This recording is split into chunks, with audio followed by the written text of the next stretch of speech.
Hey, everybody, welcome back. This is Camille Essig. I am host of the Speaker Podcast. This is the podcast where innovators and critics connect. What I need you to do right now is hit that notification bell and subscribe. Follow us. I am on Facebook at the Speaker Podcast. I'm on Instagram at Camille.Essig. And y'all, my website is out there. It's available. You can also email me at CamilleEssig.com. And we also have new digital merchandise on my website at CamilleEssig.com. And we're on YouTube. With that being said, we are having a whole reunion right here.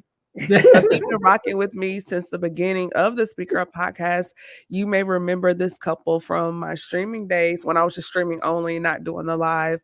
So Gil and Renee, they're back, but this is their first time live with me on the Speaker podcast and not just listening. So we're just excited to have them here and to welcome them back. So please let everyone know who you are and a little bit about what you do.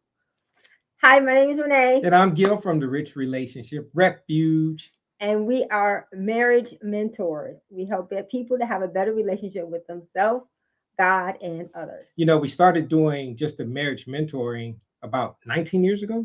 About 19 years ago, because we realized that we didn't have a good example of what it was like being married. And we've been married 35 years. It'll be 36 here in December. And we decided that all we can do is share and give back to what we learned, hoping somebody can glean something from some of the trials and errors and things that we did just to equip them. You know, we got trained to be marriage coaches and counselors, lay counselors through our church and all those things. Community Bible Church. So we just wanted to share some of the things that we learned just to give back to some couples, and hopefully that could help them with their relationships. That's awesome. And also, can you kind of like give us a background as far as like your love journey? How did you all meet? Like, what was that like? Go ahead. You can start it. Well, I'm going to share something different about our story because everyone knows that I rolled a pencil off of a desk to get Gil's attention. And so I would like to share one of the things about when we met that summer. We met at a summer job in Detroit. I rolled a pencil off the desk to get his attention, and he responded. But the thing that I think that we've never shared before was so how old were you when this happened? Because you're saying that's like you at school or you at work, like 14 and 15. 14 and 15 in a summer youth program. Oh wow. Yeah, so we we were just kids basically. Yeah. You know, so those who are out there who say, you know, young love don't last, we don't know about that. I think it depends on. I don't think it's just the age. I think it's how well you know each other and how well you know yourselves. But the thing about that we've never shared was that we used to catch a bus home together. We used to ride on the city bus because when you worked for the city, they would give you this bus pass and you can go ride. That was how you got your transportation to your job. Mass transit, you know, yeah, inner city Detroit. Yep. And we would always ride on the bus together. And Gil would always sit. He would hold my hand, and we would talk to each other. And at 14. Yeah, 14, 15. Yep, she was 14, I was 15. And he was never like too forward, but I always knew that we were together. And so that's something we've never shared. So but the other part that we never shared is we broke up that summer, you know, where we were living on the opposite sides of town. And I said, you know what, you may want to date other guys. I may want to date other girls. And I didn't want to cheat on you. So I think we should break up. And we're Bible believers, you know, we love Jesus and everything. But we weren't saved then. But Renee just cussed me out, y'all. She let me have it. Boy, she let me have it. Oh, man. But, she was standing on business at 14. Yeah, man. Serious. She was serious. And I thought I was doing the honorable thing by telling her the truth. You know, I didn't want to cheat, you know. So I said, let's just go our separate ways. So then you can. Nah, she wasn't having that. No, you know? So what city was this? This is in Detroit. Detroit. Yep, Michigan. Okay, yep, Detroit. We're both from Detroit. But I think what area code is that? 313. You know, it's funny how everybody goes by the area code, you know. Yes. 7 mile, 8 mile, 6 mile. If you really from Detroit, you know Woodward, Trowbridge. You know, people who Illinois. You know, it's funny that you say that because it's two things you can tell people from Detroit. It's 313, and we have a catchphrase. What up, though? What up, though? What up, though? That's the greeting. That's the standard greeting. So if you want to know, you want to have like some insight on Detroit, you just say, what up, though? Yeah. So, okay, my family's originally from Ohio. Okay. Like my mom was from Cleveland. I was born in Columbus. My dad, he's deceased. He's from Dayton. My grandmother's from Dayton. Okay. But I have, a couple people I still know there, and they say what up though. Yeah. Oh, do they? They're in Oh, Ohio. they got it from us. Detroit and Ohio got that rivalry thing going on. Yes. So Yeah. anytime there's football, I'm always rooting for Ohio State by default. See, and I'm a U of M fan, so I guess we can get off the line now. So, Because Michigan and Ohio, that's like a big rivalry. So oh man, it's huge. I didn't know it's that. nationwide. Yeah, Yeah, people know that. And it's not just guys. I was at a doctor's appointment in Gwynn, Michigan, and this lady called me a troll. what? She said, "Oh, you from Detroit? Oh, you a troll?" Not the internet trolls. I Oh said, my "What?" gosh. They call anybody from beneath the bridge a troll. Because Michigan is separated by the Mackinac Island Bridge that separates Upper Michigan from Lower Michigan. So Oh if you live no. below the bridge, They call in you the a troll. lower part of Michigan, they call you a troll. No, when it's college football, I'm definitely like go Buckeyes. So Oh well, you know what? It's okay. We won the national title this year, so I that's mean, fine. And then, with the I, military arm, with the, yeah, Air yeah, Force, Army, yeah, Navy, I'm a Navy girl. yeah, So okay, Yay! yeah, it's a Air lot of Force. rivalry going on right here. Yeah, you're right. But we're gonna be cool because we like each other. That's We right. Yes. love We got you guys. Jesus. Jesus is our connector. Yes, I like and I love y'all. So it's Yeah. all We good. love you. That- Look, we know, like, and love you. Yeah. Same. So we're gonna dig into this conversation. Then you all have been married for 38 years. Just for those that are not aware, 35. 35, 45. but we were dating for 3 years. So yeah, we've been we've together been together. 38. Yep. 38. Okay, because in my mind I'm saying 38 because that's Yeah. just how I know you all, like Yeah. 38 years. Right. So going through those things, people have different backgrounds and things happen in their childhood growing up. How did you all navigate what I call the landmines of love in marriage? Because, people have trauma, they have different experiences. So Absolutely. what was your journey like as far as managing those spaces, managing those landmines in your marriage? You want to start? Now, mind you, when we started dating, like seriously dating, when we broke up with me at 14, then we started really dating for real at 18. Yeah. Okay. So remember, we are 18.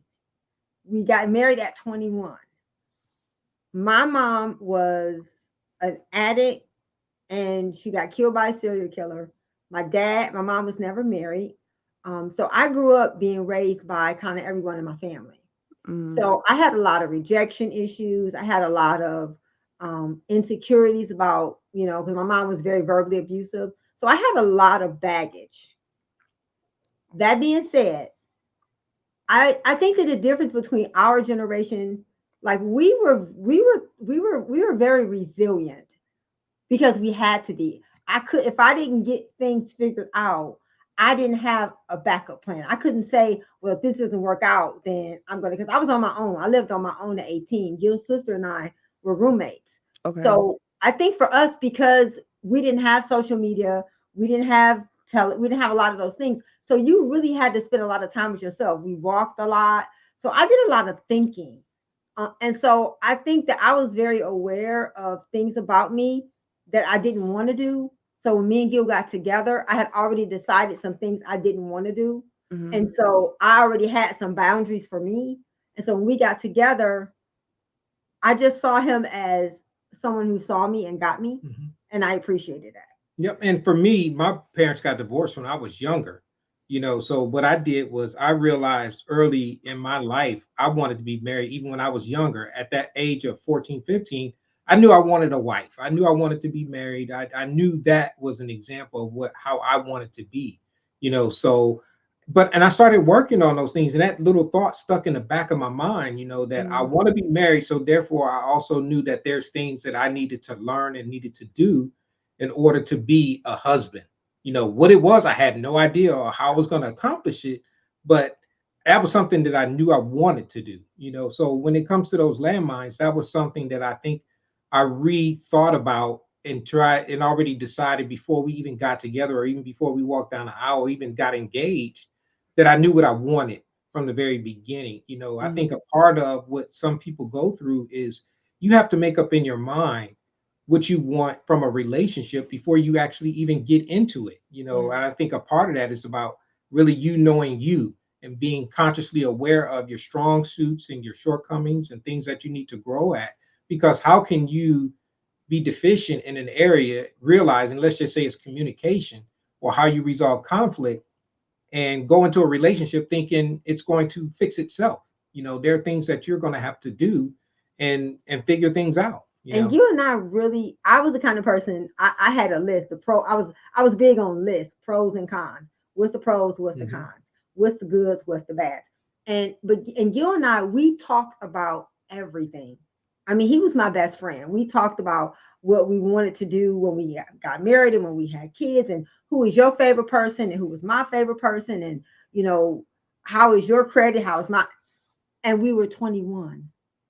So all I can say is some of it was the way God wired us, but I also believe it was his hand on our life because I believe he knew us in our mother's wombs. And so I think that that was a big part of it was God's hand on our life and the way he pre-wired us. Wow. So in that space, particularly Renee, with your background growing up with everything with your mom, how do you feel like your ability to receive love or times where you had to trust? Because okay, so biblically speaking, the husband, the man is the provider. Mhm. And so in that space when he's trying to provide, was there any pushback or you felt like I'm comfortable trusting him to lead because this is all I have and I'm kind of putting my eggs in one basket. Did you create room for him to lead? And if not, or what happened for you allow that to happen? I was I've always been good at balancing budgets and managing money.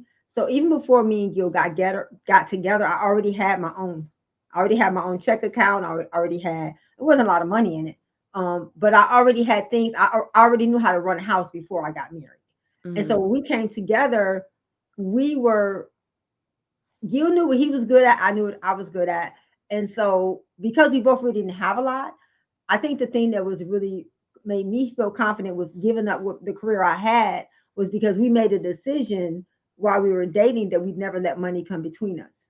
We were on the Okay. Belle Isle Bridge, Mhm. and we said that we would never let money come between us. And I was making more money than Gil because I was a hairstylist and he was an airman. But Actually, I wasn't even in the yeah, that's military yet. right. Yeah, Yeah, you were I was just working a job. yeah Yeah, when we made that yeah, commitment. yeah, But then when you joined the Air Force, yeah. and so I think that because we were both so young, we didn't really have a lot. We were broke. There was really no pushback because it wasn't like I was really giving up a whole lot.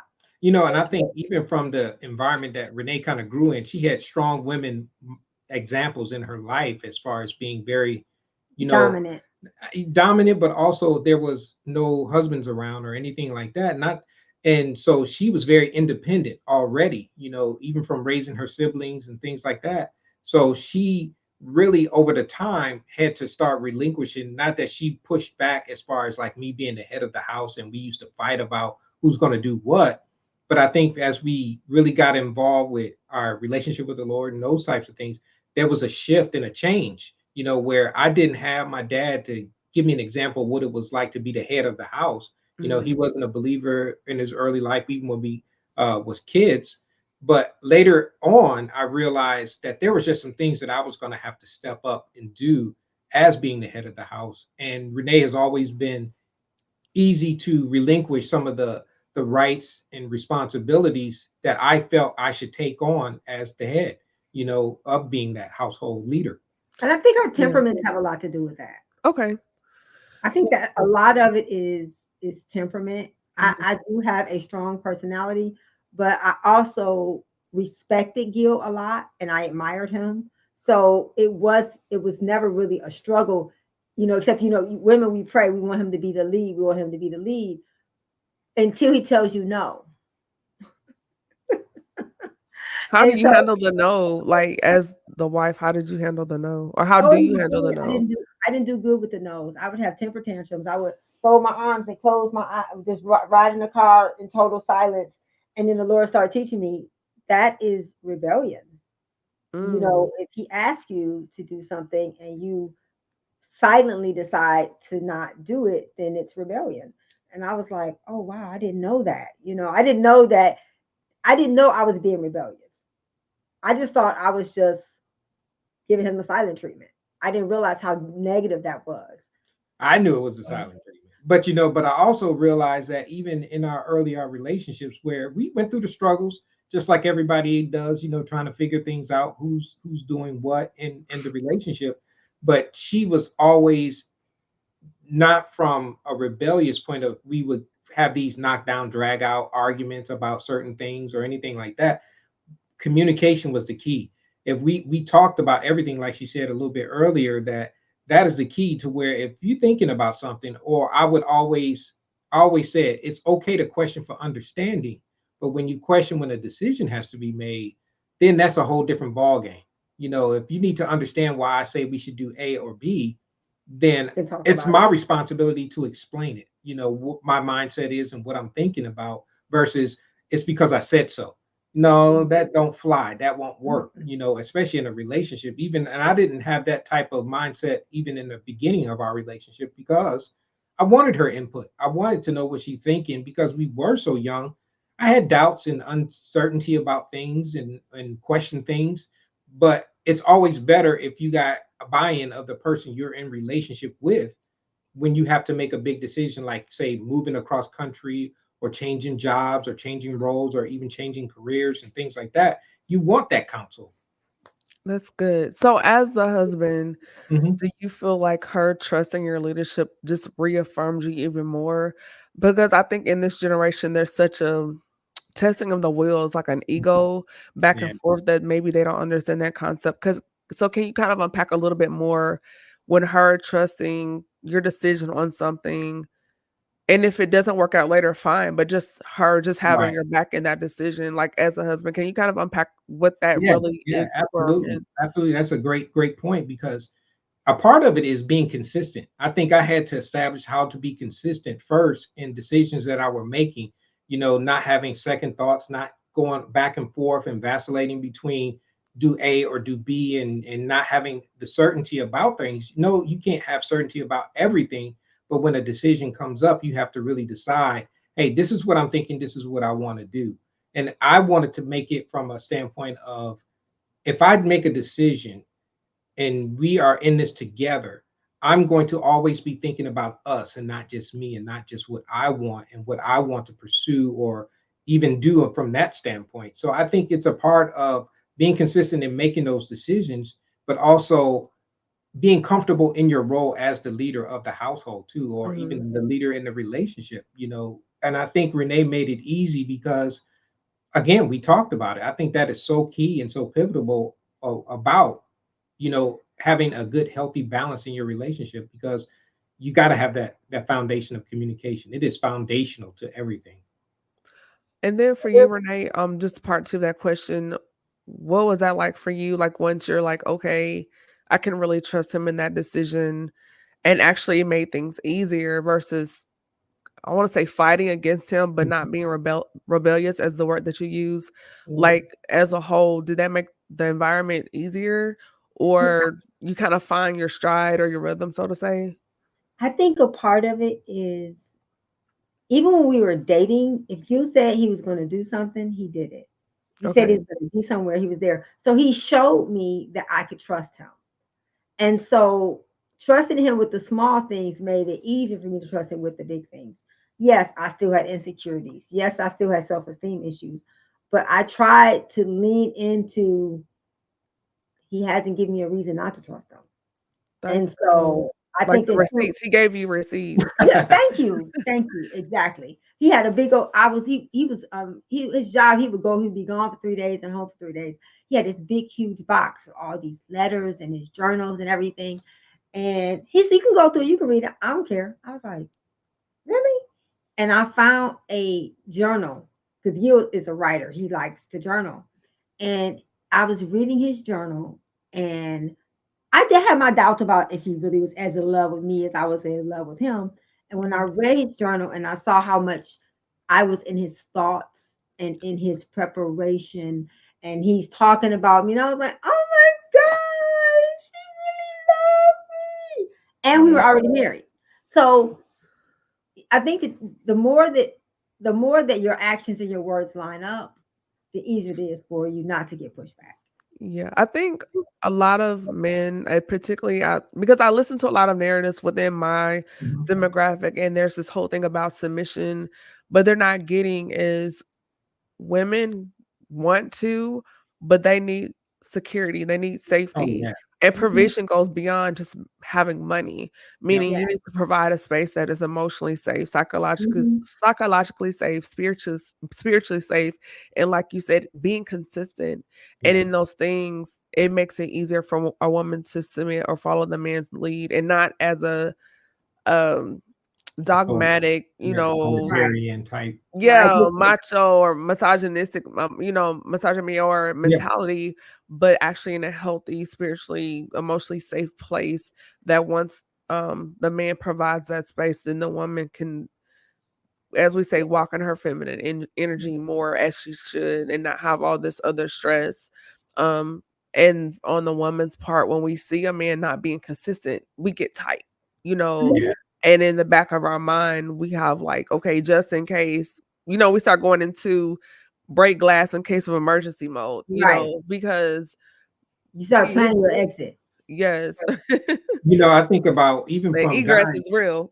Yeah, Uh-huh. absolutely. And I think over time, if guys start thinking about with a mindset of it's me first, Mm, I should be leading the tone. I should be setting the tone, not just even if you're in a dating environment, that doesn't mean you have to plan every date or anything like that. But you should be taking the lead in those kind of roles and those responsibilities. Not that you are dictate, like you said, from a dictatorial type of position, but for one that you're saying, hey, babe, this is what I'm thinking about. What do you think about this? Hey, how about we do this or do that? So when you come with that mindset, and let her know you are a safe place and I'm there to serve Renee first. I'm putting myself second. We always tell our couples, if you are not ready to put this person ahead of yourself in every area of your life, don't get married. Mhm. Continue to date until you are ready to make that change or that shift in your mindset. Because if not, you're going to always think about break glass in case of emergency, because I have to always look out for myself. I have to Mhm. always be thinking, does this person really have my back? Does this person really there for me? Yeah. When the rubber meets the road, you want to know that this person is going to be with you regardless of how the situation goes. That's really good. And then in that space where there is trust, there is provision, there is submission, and you're beginning to find this rhythm, did at any point did her past, like with her mom and things, did that scare you away? Because again, speaking to my generation, because that is Right. primarily my audience, any signs of any little thing, if it's not a perfect, Oh yeah. boxy relationship, it's like, oh, I'm out. But everyone has something. Oh So yeah. Yeah. did you just come to the fact like, okay, I love this person because we all have baggage. It's just a matter as far as who you're willing to unpack with. Was that the case? Or did you say like this in spite of Oh I yeah. love this person anyway? Absolutely. When you think about it, like you said, everybody is going to have, whether it's childhood traumas or bad experiences or tragedy or Or whatever debt or yeah, all those things extra come into kids. play. You have to make that decision that this person is not the sum total of one experience or one bad situation. Or a chapter of life. Yes. Yeah, if you Right. try to lump this person in on one bad decision or one mistake that they made and decide, oh, I'm out, then you're going to be alone. you Mhm. know and one of the things that we talked about earlier is we talked about everything. I knew her whole history. I knew her baggage. I knew her childhood issues. I knew the things that would happen to her in her past, and I met her family. So you don't have to tell me that you have dysfunctional in your family. It's obvious when you're around people, you see it. Oh, But I don't make that my focus. I think when people tend to make that the focus, all the negative and all the bad, you totally dismiss the good, because Yeah. it's easy to see the bad things in everybody. But it takes you a lot more effort to say, you know what, in spite of, I'm going to be there. Yeah. And we're not talking about if you're being abused or if you're being mistreated or if you're being lied to. We're talking about give people the space to be human and you be human. And so we always say, let's be broken together. Nobody is going to come. And my godmother should always say, men are like a plate of cookies, and all of them got a bite mark in it. You just got to decide how big of a bite out of the cookie you willing to live with. Oh, that's good. Because if we think that everybody, you're going looking for that perfect cookie, it doesn't exist. There is Yeah. no perfect Yeah. person. There is nobody that is going to be have high emotional intelligence, high credit score, low fat body fat, high. It's I think that some of it is just unrealistic, and I think sometimes the younger generation says that our generation we didn't have standards. It's not that we didn't have standards. It's just that the standards were not things that could be bought.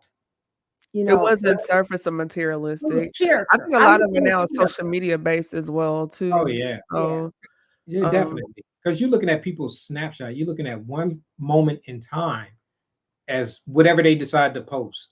And if you think that is the sum total of who they are, you're sorely deceived. yeah. mm, that's really good. So going further into this conversation, before we go on, if you are enjoying this conversation, please like, comment, and share, and be sure to hit the notification bell on YouTube at the Speaker Podcast. Follow me, Camille Essick, on Instagram at Camille.Essick. As we get into the next part of this conversation, Gil Renee, we see a lot of things that have gone on through since the pandemic. A lot of relationships are falling apart, Mhm. or what I call lazy relationships because of technology, where it's a lot of texting. There's not a lot of phone conversation. It's just texting pages, and it's like, why not pick up the phone? Why not Say that schedule again. things? People back. And it's like, but you want this amazing, healthy, connected relationship, but from a communication standpoint, even an effort standpoint, with the dating, courting process, it's lazy. It's Right. effortless. There's no we have a lot of men now that want to be catered to. And I'm like, Mhm. I'm not catered to a grown man. Yeah. Like, I guess I'm old school, and I just believe, and not totally old school in some ways, but more old school with some progressive thoughts. But it's just Yeah. like, I was just raised, you don't chase a man, don't be all up in a Yeah. man's face. Yeah, Right. That's just the southern, girl in me. So that's just that's just not who I am. And I Right. know there's some women out here that are shooting their shot. You see women on their knees proposing to men, and and yeah. so it's That's just like yeah. weeding out all this foolishness. Like, where is the true line when it comes to effort and communication and Mhm. pursuit in a relationship? Yeah. One of the things that I don't know. I think I may have told you this. Something the Lord was telling me was, if our relationship is my responsibility, then I should be by myself. Oh, say that A again for the relationship, people in the back. if, if our relationship is only my responsibility, then I should be by myself. Mm, One of the things about Gil, it was always both of us working towards pursuing each other. He called me, I call him. He's playing stuff, I plan stuff. It was always, there was always reciprocity. And at the time I was too young, I didn't know that. But as I've gotten older, I start to look at the relationships where I'm doing everything. If I got to do everything, why do I need you? mm, So I think that people need to understand that when you say that you want a relationship with someone, you can't be lazy. You can't rely on social media only. You can't rely on texting, because to me, my whole thing is, if it's longer than an inch, that's a phone call. If you got 25 lines in a text message, that's a phone call. And I think even with social media today, sometimes people rely on that to convey what they really are thinking. Yes, it may convey a thought, but there's so many other parts to communication. It's body language, it's inflection, it's tone, it's message, it's understanding. It's so many other elements that And go it's your along with sentiments and your motives. communication that you can't get in a text message Mm-hmm. or just through some quick blurt on a voicemail or something like that. There's never going to be an exchange with direct communication, just like what Yeah. we're doing right now, that you can substitute. Yeah. And when people use that as their method, like you said, laziness, I call it complacency. If you're yeah. already complacent in your relationship and two don't want to put forth any effort into pursuing this person that caught your eye or engaged you intellectually, or you feel like that is emotionally healthy, that should be a natural draw. And as a man, we like to hunt. I'm not a hunter. I'm from Detroit, but I know how to shop as an example. So when you chasing down a new pair of kicks or something like that, a new suit or a new tie, or a new shirt, whatever, you're gonna go all over and look for it. Well, we like to hunt. And when women, I think, sometimes make it too easy, that's a part of where that complacency comes in, to Mm, where all of a sudden I don't have to try as hard.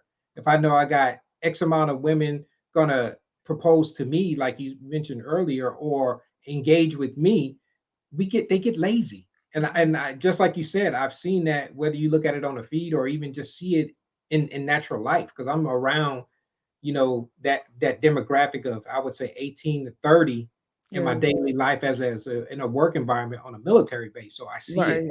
every day. Yeah, that's crazy. And something that you said, and I would love for both of you all to interject in this thought. When you're just being lazy or complacent and there's just the texting and you don't have the physical presence, you don't have the Mhm. inflection, you don't have the body language, it desensitizes your discernment to when they lie. Mhm. Because if you're talking and physically engaging with somebody every day and they're always communicating with you in a certain way, the moment they deviate, Yep. you pick Red up on it flag. immediately. Yep. Red Mhm. flag. Yeah.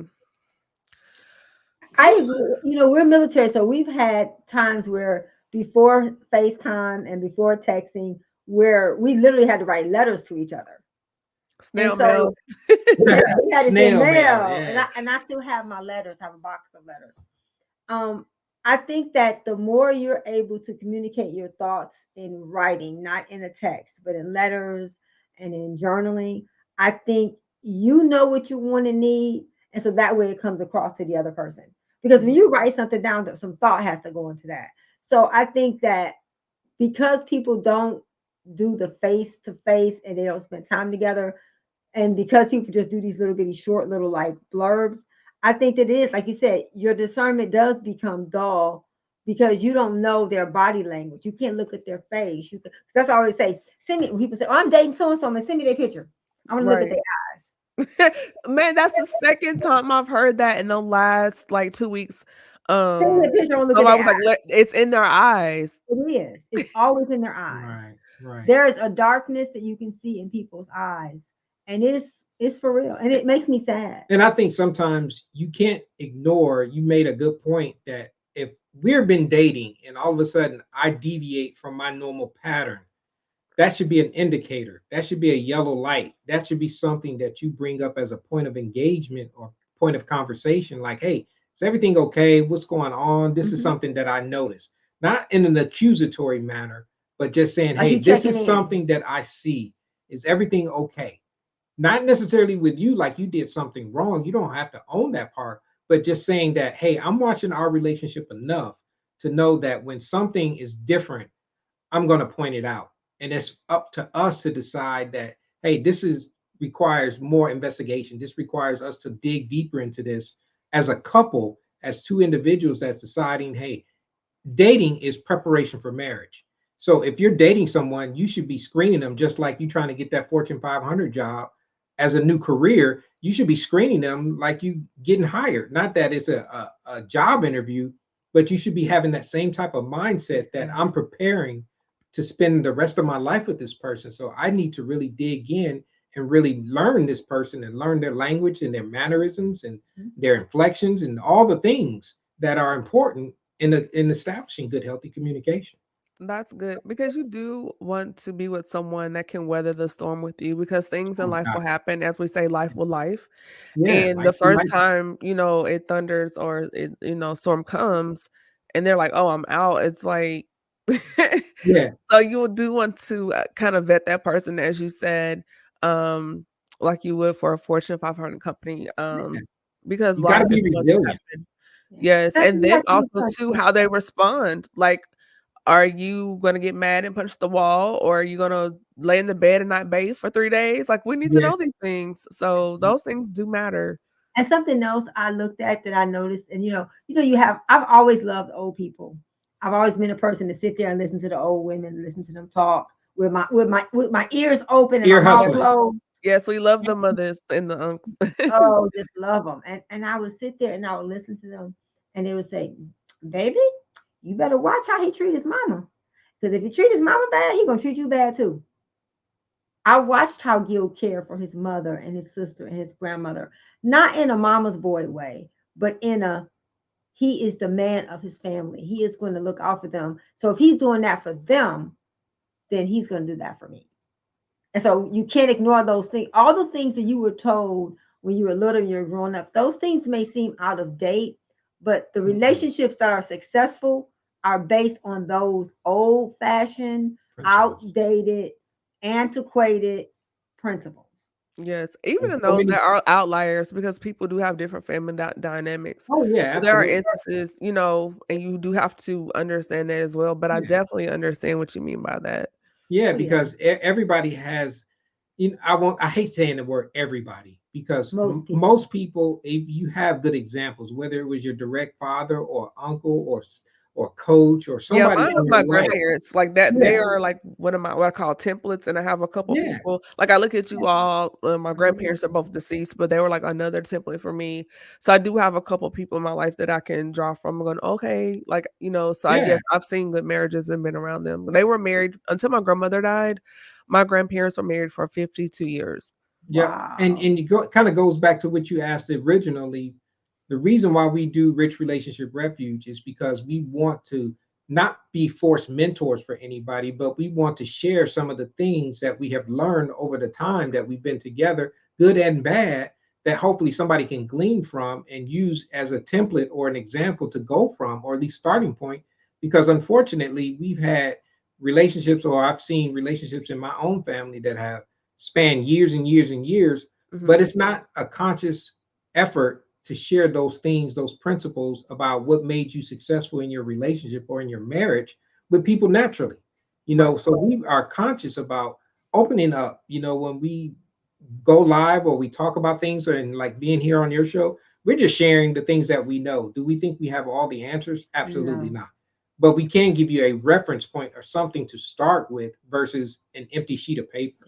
And Right. not just from our training, but from what we really apply in our real life. And I think that's Yeah. important for us is that Jesus didn't send a track, he came into the earth. People need someone to walk alongside them that they can touch and talk and know. And I think that that is what discipleship is really about. And that's what mentorship is, walking alongside people, not just because we have books and we have all that, but it's just something about being face to face with people that, like Gil said, there's no substitute for face to face. Right. That's good. And, I've been connected with you all since 2019. Yeah. And throughout that time, every time that we've spoken and, Renee will call me and I'll call her, and we'll be on the phone for 2, 3 hours. And sometimes, you'll come in like, "Oh, hey, Gil," Yeah. but every time I've spoken with you all, there's not ever been a time where I didn't learn something Oh, or Oh, we you love you. We learn from didn't you pour too. something into me, and it's always been a learning experience, and so I can vouch for that and say definitely, yes, they do. yeah, you Thank know, you, as you always say, thank you for the poor. yeah, Camille, thank you for the poor. we try, and that's all we can do is just put it out there. So even just for anybody who's watching this or listening to this, you can share, you can pour into somebody something, and that's what we should always be doing, is trying to give instead of receive. Because I think that success without a successor is failure. Who are Oh, you taking with you to the next level? yes. How are you pouring into the next generation, the next couple, your next neighbor, your next cousin? How are you making a difference? How are you duplicating what God put in you into somebody else? Yep. Awesome.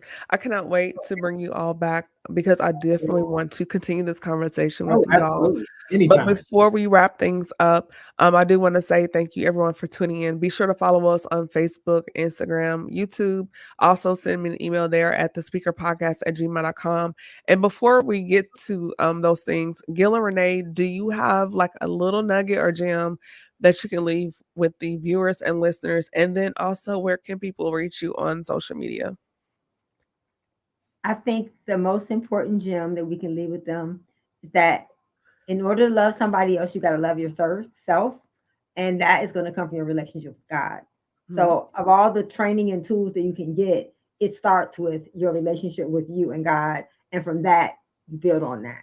Yep. And I mean, that says it really, really well. And if you want to reach out to us or find us, you can find us at Rich Relationship Refuge. You can good, hit it on Google. We'll pop up with the podcast. We have a podcast. Mhm. We have go lives. We have the YouTube videos. Renee does an And we have amazing a job new on book it. and a new app, and it's available Yep. too So, Rich Relationship Refuge. The new book is The Singles Blueprint. for So, dating and marriage. so we put it out there. Awesome. Again, thank you all again. As I always say, like you say, thank you for the pour. And y'all, we're gonna be off next week just for a little break, and then we'll be back for the following week. Only because next weekend is my birthday. That's why. Yes, my birthday. Yes. So, with that being said, hold tight on Gil Renee. Okay. Everybody, this is Camille Essick. I'm host of the Speaker Podcast. This is the podcast where innovators and creators connect. Be blessed, and Lord willing, I'll see you on the other side. Good night. Bye. Good night.